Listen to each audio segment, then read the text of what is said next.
పడే కష్టాన్ని తగ్గించి నీకు ఆదాయాన్ని పెంచి నువ్వు బతకాల్సిన నైతిక విలువలన్నిటినీ చంపేసి నువ్వు మనిషిగా, తండ్రిగా, తల్లిగా, అన్నగా, చెల్లిగా నువ్వు ఎలా బ్రతకాలో, ఏం చెయ్యాలో అనే వాటన్నిటికీ తిలోదాకాలిచ్చి నీవు నీ కోసమే, నువ్వు నీకు నచ్చినట్టే, నీవు నీకు తోచినట్టే బతకడం నేర్పుతుంది సోషల్ మీడియా.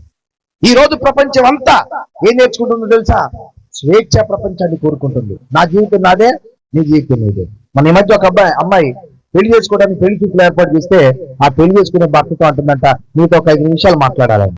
అప్పుడు పెద్దోళ్ళు అంటారట, ఏముందిలేండి ఈ రోజుల్లో ఒక 5 నిమిషాలు పెళ్లిగాని వాళ్ళు మాట్లాడుకోవడం తప్పు ఏముంది అన్నారంట వాళ్ళు. అది సరేలే మాట్లాడుకుని పక్కకు పోతే అమ్మాయి అంటుందంట, ఇదిగో నువ్వు నేను పెళ్లి చేసుకోవటం నాకు ఎక్కువే కానీ నాకు కొన్ని కండిషన్లు ఉన్నాయి, నాకు ఒప్పుకుంటే నేను పెళ్లి చేసుకుంటా అన్నాను. ఏంటా కండిషన్లు అంటే, ఇదిగో నా సెల్ ఫోన్ నువ్వు చూడకూడదు. ఏంటంటే కండిషన్? నా సెల్ ఫోన్ నేను చూడకూడదు, నువ్వు చూడకూడదు, నీ సెల్ ఫోన్ నేను చూడను.